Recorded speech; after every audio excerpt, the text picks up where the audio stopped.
It's a personal message I want to tell Nigerians. You know, the animosity began when we lost our cousin. When I lost my cousin through a Nigerian guy. She was beautiful. She didn't even make it to 25. She was naive enough to believe a Nigerian guy and introduce her to drugs. Infected her with diseases. We lost her. That's when my problem began with Nigerians. See, something unusual is happening in South Africa. South Africa today, most of them are issuing extreme warnings. These are not just whispers anymore. These are extreme warnings they are issuing to the people from Nigeria. Nigeria, do you wonder why God has took his favor off of you? Do you guys wonder why your villages and you're not welcome anywhere? Do y'all still wonder that? And on the other hand, some Nigerians are accepting defeat. The unexpected is happening. People are throwing in the towel. Is it accountability? And some people are calling it an early withdrawal. When you say Ghana is bad now, South Africa is bad now, Dubai is bad for banning us, Cameroon doesn't like us, Canada doesn't like us, USA, all the whole country, Japan, they banned, like the scrutiny is just crazy. At a point we have to realize that they didn't just wake up and say, oh, they just want to be unfair to Nigerians, because we are not the only Africans visiting other countries. And I'm going to tell you how I realized that I was the problem of this world. Is it a good sign for the people of Nigeria to be honest with themselves and for them to understand where South Africa stands when it comes to patriotism? Across social media and the communities of South Africa, one thing is spreading. The locals are calling it enough is enough. They are raising concerns of the crimes in South Africa. Their frustration lies on their economy. Their frustration lies on economic pressure and some sort of drug-related issues. Are the citizens right? Are what South Africans talking about legit and legitimate? Ladies and gentlemen, here is GHLick24. I will entreat you to look down there, hit the subscription button, hit the bell notification icon, and like this video, share it to other people, and make sure that you don't forget to leave a comment in the comment section so that we can all have a good interaction. Politics, no cap, just heat.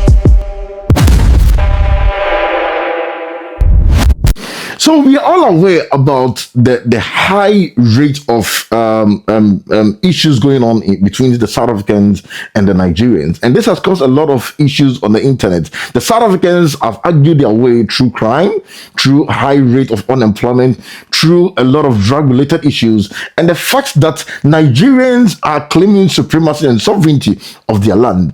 These have gone a long way to cause a lot of hatred and a lot of misunderstanding on the internet. I want this message for Nigerians who live in South Africa.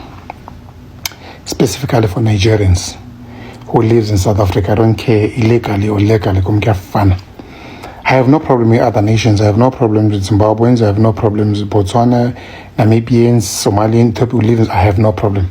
It's so unfortunate other African nations are catching strays because of Nigerians. For me, it's not about content. If I wanted to do content, I would have told stories because that's what I do for my content. But this one, it's personal. It's a personal message I want to tell Nigerians. You know, the animosity began when we lost our cousin. When I lost my cousin through a Nigerian guy. She was beautiful. She didn't even make it to 25. She was naive enough to believe a Nigerian guy and introduce her to drugs. Infected her with diseases. We lost her. That's when my problem began with Nigerians. You brothers, everything you touch becomes rotten. Every little thing you touch. You should ask, what kind of nation are you? Every little thing you touch becomes rotten. Hillbrow used to be the most beautiful place in South Africa. Celebrities used to chill in Hillbrow, but nobody wants to go to Hillbrow because of you. I went to Pretoria, started in Pretoria in 5, started in Pretoria. Pretoria used to be the place, Sunnyside, Arcadia. You guys flock all the way from West Africa to South Africa. Pretoria is nothing now. Nobody wants to go to Pretoria. Same applies to Durban. South Beach. This is what I want to tell you, brothers. It is not the first time South Africans live with other African nations. It's not the first time. For us who grew up in 90s, we lived with Ghanaians. For people who were fortunate enough to go to private schools, multiracial and colored schools, most of their teachers were Ghanaians, were Ghanaian guys. We lived with them with harmony, respected each other. There were no xenophobic or anything because they knew where they came from in South Africa. They respected our parents. We have friends as kids. We had so much in common with them.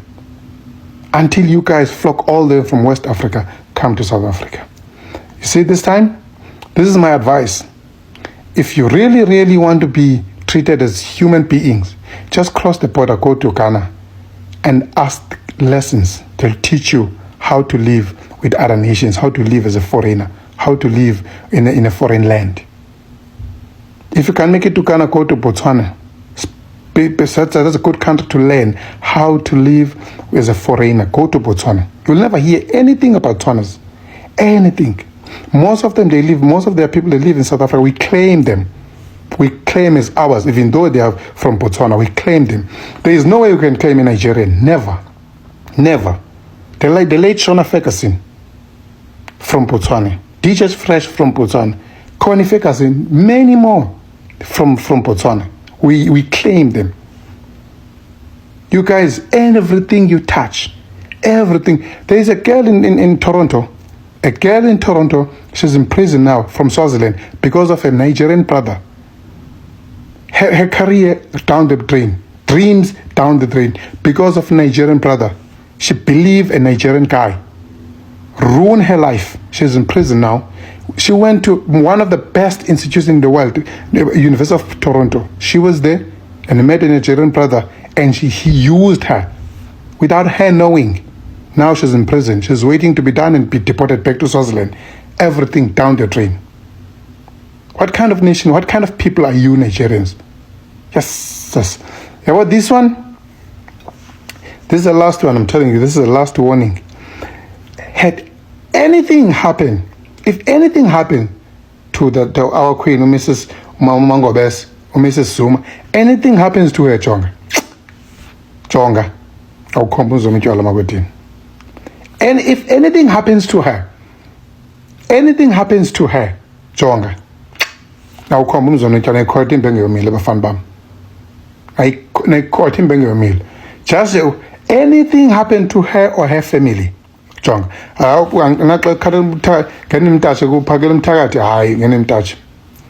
if anything happens to the lady, Umangobes, Chonga, Bafambam, Nigerians.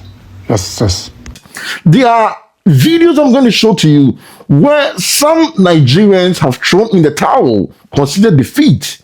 Obviously, is it a good sign for South Africa? I saw the video yesterday, but I wanted that video to be like an eye-opener to a lot of us in this country. Because the earlier we believe, or the earlier we know that we are the problem, the better for us. We have to realize that when you say Ghana is bad now, South Africa is bad now, Dubai is bad for banning us, Cameroon doesn't like us, Canada doesn't like us, USA, all the whole country, Japan, they banned, like the scrutiny is just crazy. At the point we have to realize that they didn't just wake up and say, oh, they just want to be unfair to Nigerians, because we are not the only Africans visiting other countries. And I'm going to tell you how I realized that I was the problem of this world. When I traveled to that other country, South Africa, right, I was holding a wrap and I threw it on the floor, and the girl came to me, she tapped me and she said, oh, the trash is over there, that I should pick it up. She didn't say it to be disrespectful. She was just saying like, oh, maybe it slipped out of my hands or something. But I knew I deliberately threw it there, and in my head that clicked, and man, why would I do something like that? That was when I knew that this is a very wrong behavior. But I didn't see it as a bad person. It didn't mean that I was a bad. It was just something I was used to in my country, right? I came back home, I did the same. I already knew what the answer was. I just asked the guy, oh, I was eating agbalum, and I said, where can I throw it? And the guy, he didn't even answer me, because that was such a weird question to ask. Throw it on the floor. That's all. That's what we all do. That's just one thing out of every other thing that you know that we do that would make them complain or hate us. Even people with big Benz, I saw a big Benz come out of one estate. He drank water, he bought water, and he threw it on the floor. It wasn't because he was a bad person. It is just the norm in this country. You cannot fight for something that you did not build. Like we just wake up and chase money. We chase money and we shame other people who are not as hungry as us. Because in this country, people, if you don't have money, you are not respected. We buy friendship. We buy loyalty. If someone is loyal to you today and you don't give them money, the next day they will never do that. They will spread the word that this one very stingy. That is what they will say. And that is what is eating us up. And that is why that same behavior that we exhibit here, when we go to those other countries, they see it and they're like, man, these people are animals. We don't want them in our country. Don't blame them, blame yourself. Even you that is about to comment and defend Nigeria, I'm telling you that if you go to that other country and you see where Nigerians are, you wouldn't like to stay there. You would look for other places that are clean, that are dominated from other people who are sane. Because you wouldn't want to associate yourself with people like that. But just that is you. That is you over there. That is what you would do. And the worst set of people are people who finally make it abroad and they come back and they still have that mindset of, how can I hire police to show that I have a right? They don't it's to oppress. And that is what a lot of us see. That is what a lot of us aspire. That is what we look at. That, one day I want to have this money so I can be respected like this guy, so that police can follow me up and down and things like that. And you think we are going to grow. The classism in this country is crazy. It's only in Nigeria that you will say that if you go to Ghana and you've not traveled abroad, they'll tell you, it's just small country. If you go to Europe, they say, nah, because you don't have an accent, you're not IJGP. They'll tell you you're not IJGP. Until you go to America or UK or Canada before you've traveled abroad. And you think people will go there and rest. With that behavior, you go to another man's country and you tell them that they are lazy. Not everybody has so many focus. There are people who are loyal to a fault. They are not all about money. Their grandparents are okay where they are at. They're not looking for anything extravagant. They're just okay with the day-to-day that they get. But Nigeria will go there and you want to drive all the Ubers in the world. You want to be this and that. If there's anything that we do that we are not taught about, it is to reproduce, to impregnate people everywhere. Impregnate. That is one thing that we are very good at. And you will keep pointing fingers. To what end? Everything I've said now is not going to make a South African say, oh, you're such a good girl, take my passport. No, I'm stuck here. The Ghanaian will not say, oh, come to our country, oh yeah, let's. No, they're going to say with everything that you know right now, use it to take care of your country. That is what they're going to say. Until you and I change, there will never be change. You are Wario, you are the government, you are the next person that we're about to elect. That is if another person enters. You are that person. There will never be change until we change. Please, if you're traveling abroad, what you do there directly affects me. Those people are scared of these behaviors, other behavior that I'm not even mentioning. They see that they're like, who give these people visa? They will come and destroy everything we've built, everything our grandfathers have built. They're just there to come and destroy.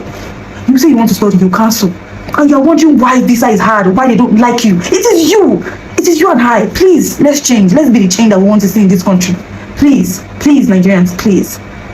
But there's some statements also coming from the people of South Africa. They've given strict warnings to Nigerians and asked them to be in their lane or leave their country. Because if you go to Rome, it's important that you do what the Romans do. Nigeria, do you wonder why God has took his favor off of you? Do you guys wonder why your villages and you're not welcome anywhere? Do y'all still wonder that? You guys just had a 7-day grape festival where you walk around and you take what is not yours to be taken. And the reason why you guys were arrested, not because of what you did to the women and the children, yeah, children too,